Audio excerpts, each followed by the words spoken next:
Fala galera, tranquilo? Esse aqui é o terceiro vídeo de Constitucional e 16º vídeo do mês, tá? A gente tá fechando o mês nesse vídeo aqui. E aí, eu vou aproveitar, gente, e colocar no canal do YouTube para que as pessoas conheçam um pouco do trabalho e entendam qual é o formato do curso, tá bom? Para você que está assistindo pela primeira vez, no primeiro vídeo agora, o que é o Delta 1, gente? É um curso preparatório para delegado de polícia. Esse curso aqui, o treinamento diferenciado que eu estou gravando, para o qual eu estou gravando esse vídeo, é um preparatório para delegado do Rio de Janeiro. É a primeira fase de delegado do Rio de Janeiro. E aí, como ele funciona? São 4 vídeos por semana e um simulado de questões inéditas também por semana, tá? Somente questões inéditas. Então, a gente tem 4 vídeos, mais um simulado por semana, toda semana, até a prova objetiva. São 3 meses, tá? E aí, você pode adquirir por mês ou trimestral. Aqui na descrição, eu vou colocar links para você fazer a inscrição e também para você entrar em contato. Se você quiser entrar em contato pelo Instagram, @Delta1 no concursos. Se você quiser entrar pelo WhatsApp, 21 967 30 4680. Se você quiser por e-mail, contato @delta1noconcursos.com.br. Então, assim, você tem várias formas para conhecer melhor, para a gente responder as dúvidas antes de você adquirir, tá bom? E aí, eu estou gravando esse vídeo aqui, como eu disse, é o último de Constitucional do primeiro mês, e nele eu vou falar de organização do Estado, e dentro de organização do Estado, conceitos iniciais, repartição de competências e intervenção, tá? Conceitos iniciais, aquela coisa bem tranquila, para você ir pegando o ritmo e para você decorar bem, assimilar bem o que vai ser cobrado na sua prova objetiva. Aí depois de repartição de competências, a gente já tem um nível um pouco mais complicado, com muitos dados decorebas e muita jurisprudência sobre o tema, até confusa, eu vou explicar depois. E, por último, eu vou falar de intervenção, que é um tema muito quente para essa prova do Rio de Janeiro. Por quê? A gente teve há pouco tempo a intervenção no Estado do Rio de Janeiro na segurança pública. Então, é um tema muito importante, tá bom? E aí eu vou traçar os pontos principais.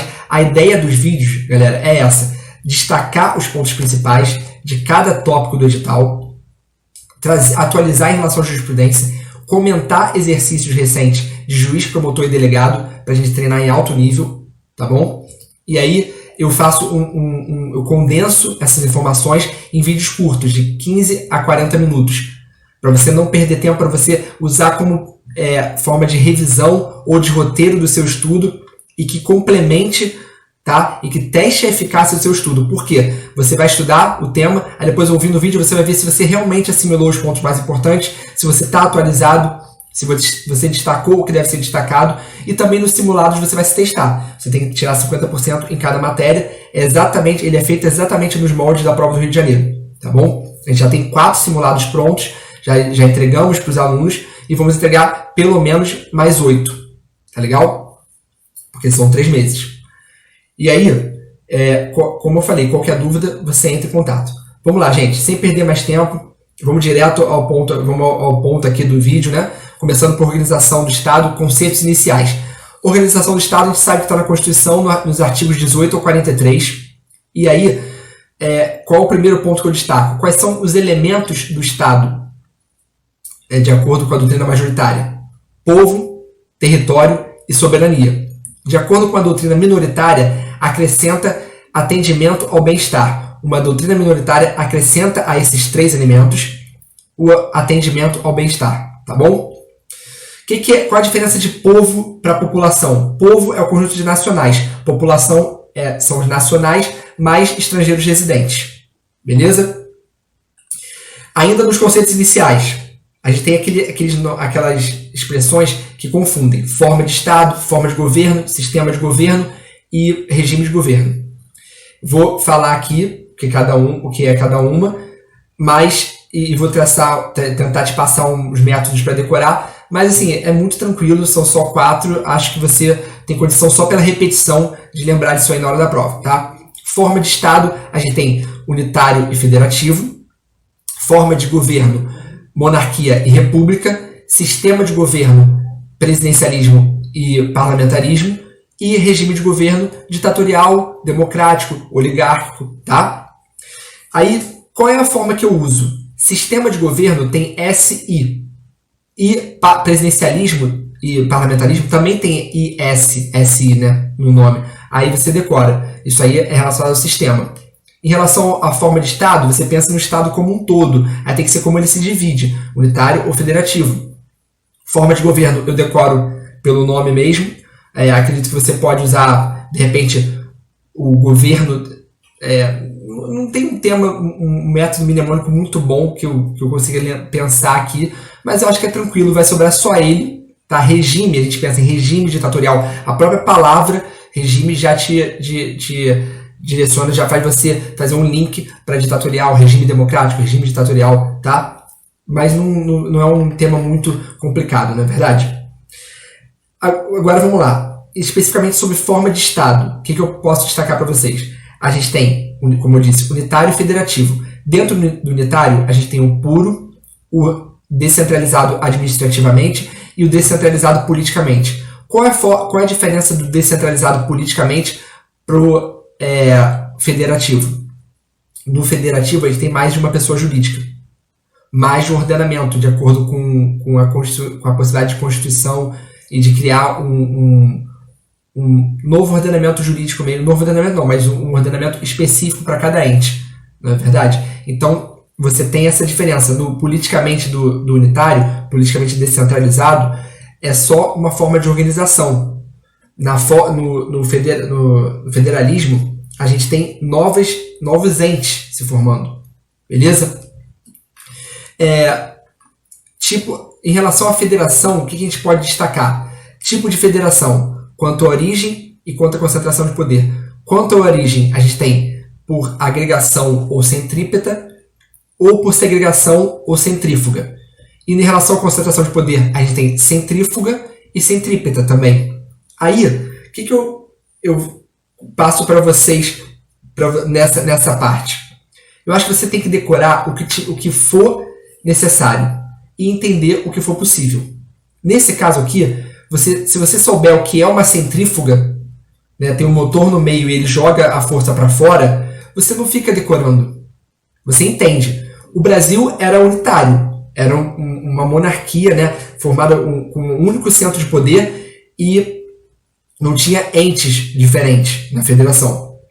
Aí, para se formar, ele teve que fazer por segregação, ou seja, uma coisa só formou 27 entes, na verdade 28, né, com a União. Aí, em relação à concentração de poder, a gente já falou, já é o contrário, é centrípeta. Por quê? É de fora para dentro, concentra mais na União. A gente tem uma maior concentração de poder na União, no nosso Estado federado, tá bom? E aí, eu acho melhor do que você ficar decorando assim, centrífuga é a origem, centrípeta em relação à concentração. Pelo nome só você não vai decorar. Se você buscar entender, você vai raciocinar e vai chegar na classificação correta para a nossa federação. Então, a nossa federação, quanto à origem, é centrífuga e quanto à concentração de poder, centrípeta. Beleza? Quanto ao modelo de organização, tem simétrica e assimétrica. Simétrica é aquela que tem o modelo federal de reprodução obrigatória e a simetria quanto à língua e costumes. A nossa é simétrica para boa parte da doutrina, mas existe doutrina que defende que é assimétrica em relação principalmente à cultura, porque a gente tem uma variação grande, né, cultural dentro do nosso território, tá bom? Mas aí você pode dizer que é simétrica sim na sua prova. Quanto à relação entre os entes, a gente tem o federalismo dual e cooperativo. Dual é com repartição rígida de competência e cooperativo como o próprio nome fala, os entes se ajudam para atingir um fim para determinada competência.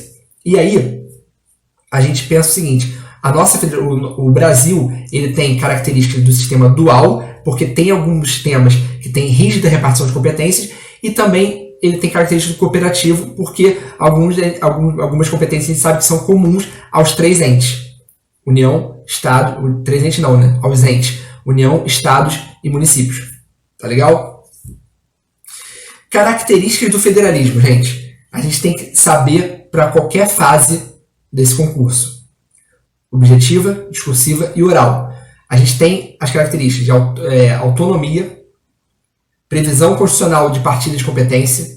Estou lendo aqui para não esquecer de nenhum. Participação dos Estados na formação da vontade nacional, indissolubilidade do Pacto Federativo, ou inexistência do direito à secessão, unidade federal e de nacionalidade, e existência de um tribunal constitucional e possibilidade de intervenção federal.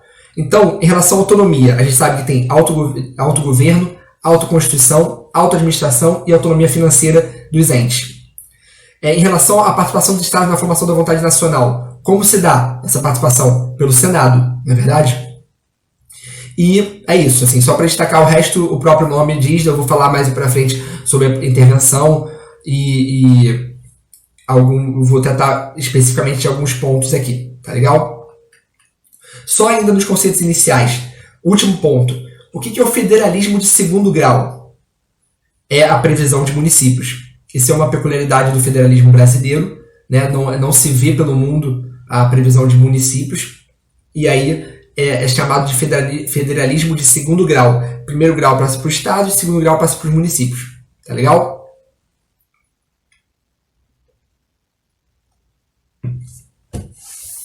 Vamos lá, galera. Repartição de competência na Constituição Federal de 88. Muitos alunos vêm me perguntar como eu faço para decorar esse ponto, porque tem muita coisa para decorar, não é? São muitas competências, privativa, exclusiva, comum, concorrente, aí cada uma tem vários incisos. Como eu faço? Eu procuro, de novo, entender o que é possível e decorar só o que não é lógico para mim. E aí eu vou citar vários exemplos aqui para vocês ao longo desse vídeo. Tá legal? O que não é lógico, a gente tem que decorar mesmo. Mas tem várias coisas que te permitem até uso de algumas palavras para facilitar a absorção desse tema. Legal? E aí, outra coisa que é muito importante destacar antes de começar cada uma das competências. O tema, né, é muito rico, tá? A jurisprudência é muito rica sobre esse tema. Então, é muito cobrado o que tem de jurisprudência em relação ao STF, tá? E vocês precisam se atualizar.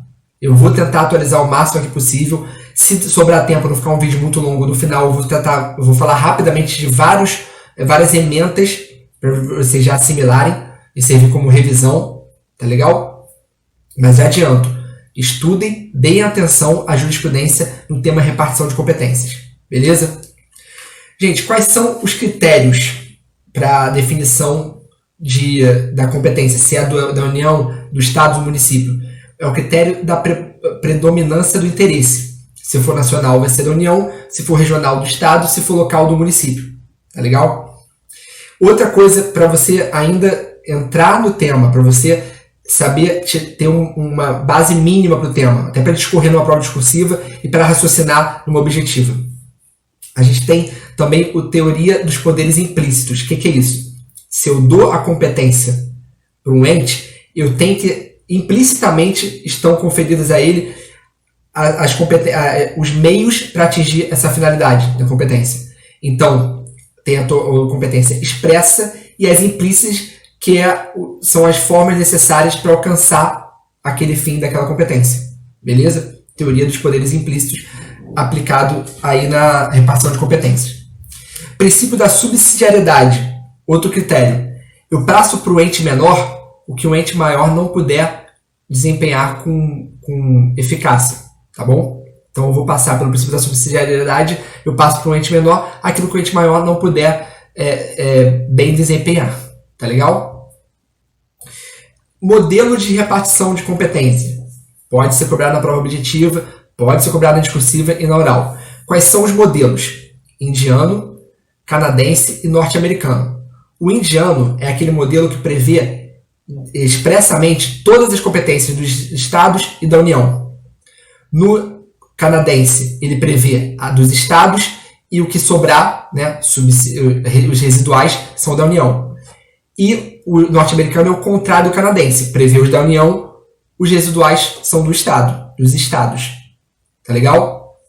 Qual é o nosso em regra? O norte-americano. A gente sabe que a gente prevê primeiro os da União, tá lá na Constituição, e o que sobrar, na Constituição mesmo fala, é dos estados. Só que em alguns casos a gente se aproxima do canadense porque existe, por exemplo, na exploração de gás canalizado, a gente tem previsão expressa da competência do Estado, tá? E a gente se aproxima também do indiano sobre o sistema tributário, que aí está tudo definido de todos os entes, beleza? Então, assim, não é só o norte-americano o nosso. A gente, em regra, adota o norte-americano, mas se aproxima do canadense em um ponto e do indiano em outro. Legal? Vamos lá. Competências atribuídas aos entes federativos. A gente sabe que competência legislativa pode ser exclusiva, privativa, do artigo 22, ou concorrente do artigo 24. E competência administrativa pode ser exclusiva, artigo 21, e comum do artigo 23. E aí, eu vou aqui destacar só alguns pontos para vocês entenderem como eu faço para decorar. Tá legal? Como eu faço para entender o que é possível ou decorar o que não é possível entender. Vamos lá. Competência administrativa da União. Artigo exclusiva, né? Artigo 21. A gente está falando de competência administrativa. Material, né? De fazer as coisas.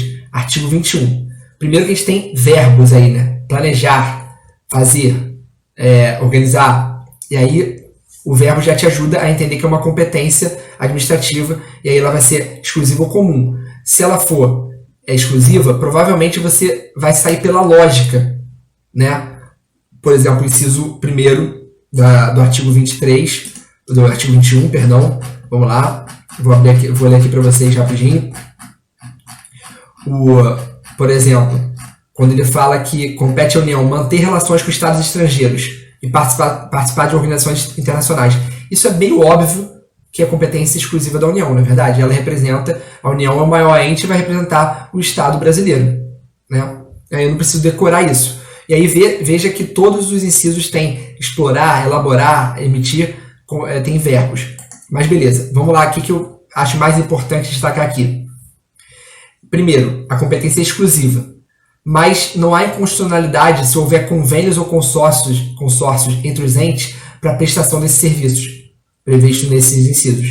Tá legal? Quando for o caso, né? Se fosse o inciso 1º, por exemplo, não tem nada a ver. Tá legal? O inciso 18, gente, pela lógica, na minha lógica, não entra muito legal. Olha, planejar e promover a defesa permanente contra as calamidades públicas, especialmente as secas e as inundações. Isso para mim seria comum na minha cabeça. Se eu não decorasse, se eu chegasse numa prova, eu ia marcar que é comum. Mas, como não é lógico, eu tenho que ler mais vezes que os outros incisos. Tá? Esse é um exemplo. Talvez a pandemia do coronavírus me ajude a decorar isso aí melhor. Mas você vê que não é muito lógico. Por que não seria de todos os entes planejar e promover a defesa contra calamidades públicas? Né? Mas a gente já sabe que está escrito lá, planejar e promover a defesa permanente, a gente já sabe agora que é competência exclusiva da União, inciso 18. Tá? Outro que não é muito lógico, outro inciso que não entra muito bem na minha cabeça. O 20. Instituir diretrizes para o desenvolvimento urbano, inclusive habitação, saneamento básico e transportes urbanos. Aí você faz uma regressão para o artigo 23, inciso 9. Por quê? Ele fala que é competência comum promover programas de construção de moradias e a melhoria das condições habitacionais e de saneamento básico. Pode te confundir, porque os dois falam de saneamento básico, tá? E falam de habitação. Então, olha só, na competência exclusiva da União, artigo 21, inciso 20, é instituir diretrizes, e no inciso 9 do artigo 23, a gente tem promover programas, tá bom? E aí você faz esse link e decora dessa forma. Vamos lá, sobre o artigo 22, o que eu tenho para dizer? Competência legislativa privativa da União. Você lê o parágrafo único, está escrito pode delegar por lei complementar sobre questões específicas. Então, a gente tem competência privativa, mas pode haver delegação para os estados sobre questões específicas. Legal? Agora, o que tem ali que não é muito lógico, que pode te confundir. Se você estudou bem previdenciário, isso está tranquilo na sua cabeça. Se você não estudou, pode te confundir numa prova objetiva. Seguridade, você não tem que estudar previdenciário para prova de delegado, tá? Só se você estudou para delegado federal, alguma coisa assim. Aí, isso que eu vou falar é muito óbvio, mas para algumas pessoas não é. Artigo 22, ele fala que é competência legislativa privativa da União legislar sobre seguridade social. Seguridade, que envolve um gênero. Aí, no artigo 24, a gente tem previdência social, que é concorrente, tá? Que é competência concorrente dos entes. Então, cuidado, seguridade, competência exclusiva da União, privativa da União, e previdência social concorrente, tá? Vamos lá. Sobre o artigo 23, a gente tem competência administrativa comum. O que eu tenho para destacar? São bens da União, a gente tem lá no artigo 20, inciso 9, os recursos minerais como bens da União.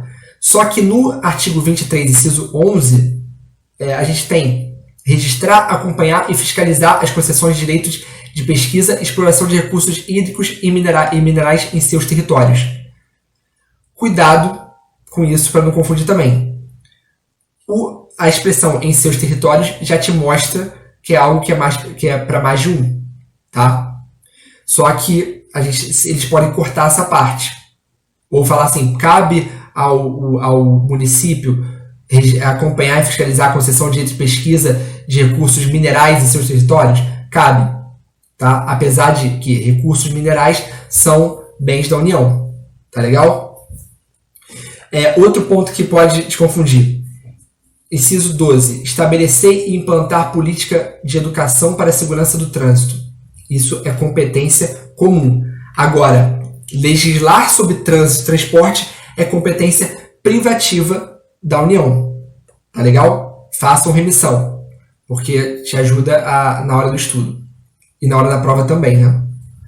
Sobre o artigo 24, você tem que ler os parágrafos, né? Para o primeiro, segundo, terceiro e quarto. Saber que a União fala sobre normas gerais, na legislação, na competência legislativa concorrente, a União traça normas gerais e os estados suplementam. Só que, se a União não falar nada, os estados podem ter competência legislativa plena. E se o estado falar antes e depois a União vir e falar em sentido contrário, nesse ponto ela suspende a eficácia da norma estadual. Né? Todo mundo sabe isso, é tranquilo, mas cai em prova bastante. Então, leiam com atenção. Aí, o que eu tenho para destacar que é um pouco mais aprofundado que essa parte dos parágrafos? No artigo, você faz remissão do caput para o artigo 30, inciso 2. O que é isso? Compete aos municípios suplementar a legislação federal e a estadual no que couber. O município não está... O artigo 24, ele não fala dos municípios, mas o artigo 30 fala. Legal? Então, assim, se for assunto de interesse local, se for algo no âmbito daquele município, ele pode legislar suplementando a legislação federal e estadual. Beleza? E aí a gente tem um ponto, que foi um tema de repercussão geral, RE 586224, que o STF entendeu o seguinte: o município é competente para legislar sobre o meio ambiente com a União e o Estado, no limite do seu interesse local e desde que tal regulamento seja harmônico com a disciplina estabelecida pelos demais entes federativos. Aí, qual é o problema que poderia causar isso se você não estudasse essa decisão que eu estou citando para você? O artigo 24, inciso 6, fala o seguinte: competência concorrente da União e dos Estados, proteção do meio ambiente. Está escrito aqui, proteção do meio ambiente é competência concorrente da União, Estados e DF. Beleza. Então, se o município não poderia falar, veio o STF nesse RE e disse, pode sim, desde que seja assunto de interesse local sobre o meio ambiente e de forma harmônica com a legislação estadual e federal. Beleza? Muito assim, eu tô falando muita coisa, gente, é muito importante esse tema, tem muitas decisões, mas vocês peguem com calma, pausem o vídeo, anotem, tá legal? Porque tem muitos pontos para eu tratar, não dá para discorrer com muita calma. Vamos lá. Outro ponto para você saber que é competência concorrente.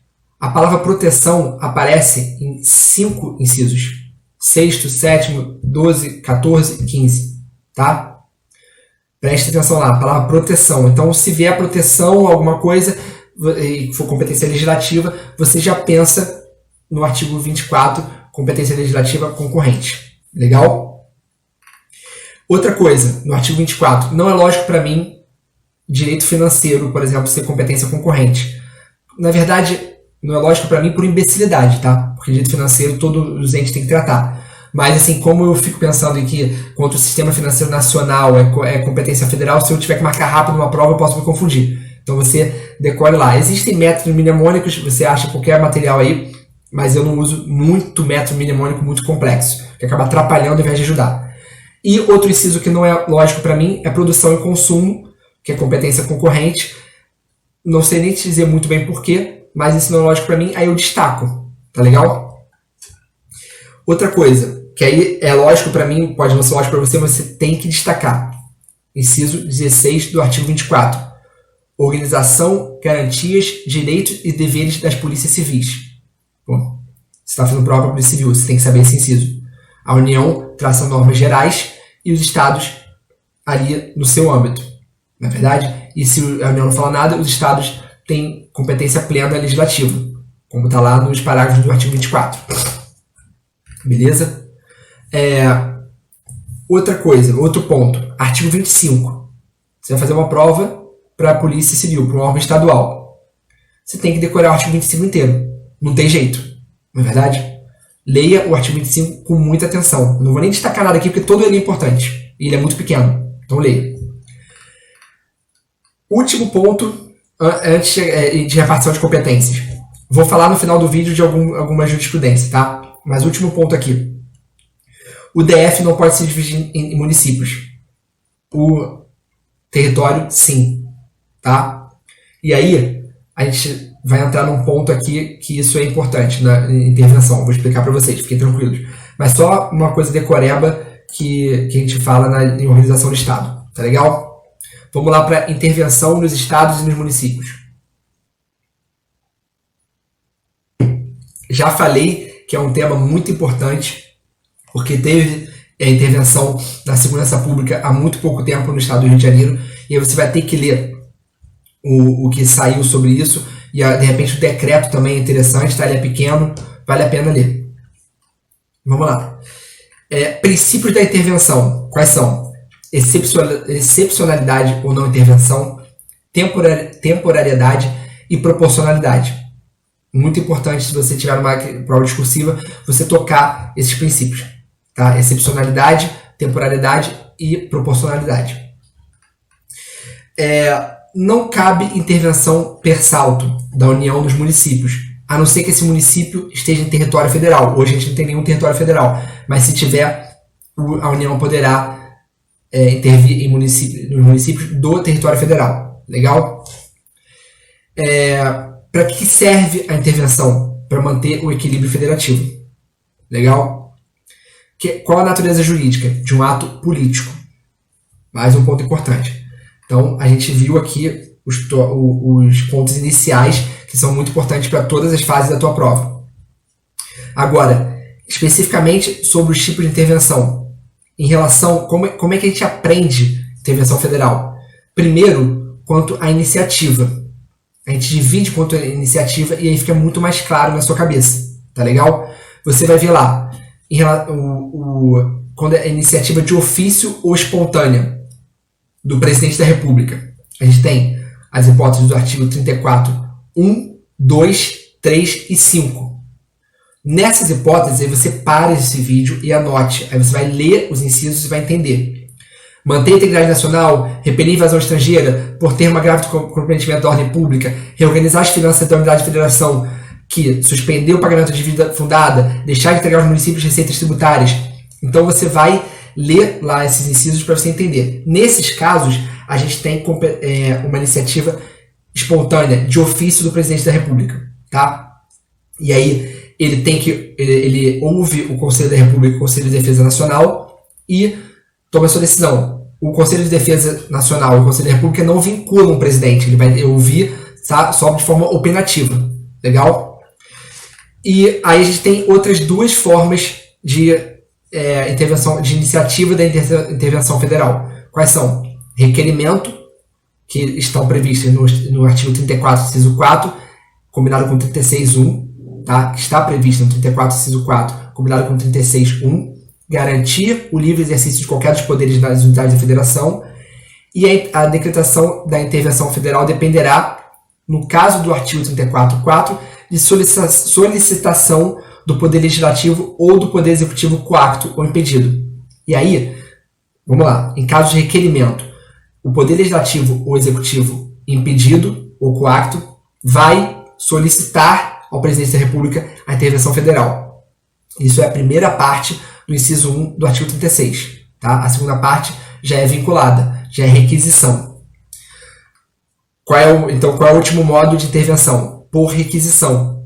Aí é o tribunal mandando. A gente tem no 34.4, né, garantir o livre exercício de qualquer dos poderes da unidade da federação, combinado com o artigo 36.1, segunda parte, que é de requisição do Supremo Tribunal Federal, se a coação for exercida contra o Poder Judiciário. Então, o STF exige, requisita que o presidente intervenha no Estado. Tá legal? E a segunda hipótese de requisição é do 34.6, conjugado com 36.2, que é prover a execução de lei federal, ordem ou decisão judicial. Aí a gente vai ver que o 36.2 traz, no caso de desobediência à ordem ou decisão judiciária, de requisição do STF, STJ ou TSE. Eu estou falando muito rápido, mas você pausa e vai anotando. Se você já não tiver no seu esqueminha, no seu caderno, você vai anotando esses artigos. Quando você estudar a lei seca, você saber, olha, isso aqui é iniciativa do presidente, de ofício. Isso aqui é por requerimento. Isso aqui é por requisição. Assim, trocando em miúdos.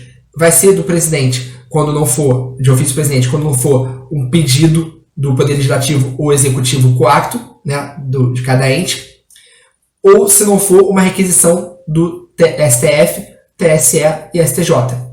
Trocando em miúdos é isso aí. Você lê cada artigo para ver as hipóteses. A última hipótese de requisição é depois de uma ADI interventiva, né, que está prevista no artigo 36, inciso 3. A gente tem o 34.7 combinado com 36.3. Nesse caso, vai ser uma ADI interventiva. O PGR, o único legitimado, vai entrar com uma ADI, e aí, se ela for deferida, o STF determina que o presidente intervenha no Estado para garantir a observância dos princípios constitucionais sensíveis previstos no artigo 34.7, e você decora esses princípios, ou tenta entender, tá legal? Mas aí é mais para decorar mesmo.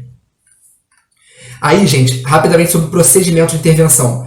A gente tem o decreto executivo, mesmo que seja uma ordem, o decreto executivo é necessário. Pelo decreto, ele diz como vai ser a intervenção. E não é necessário nomear um interventor. Tá? A nomeação do interventor não é obrigatória. O decreto é obrigatório, a nomeação do interventor não é. Legal?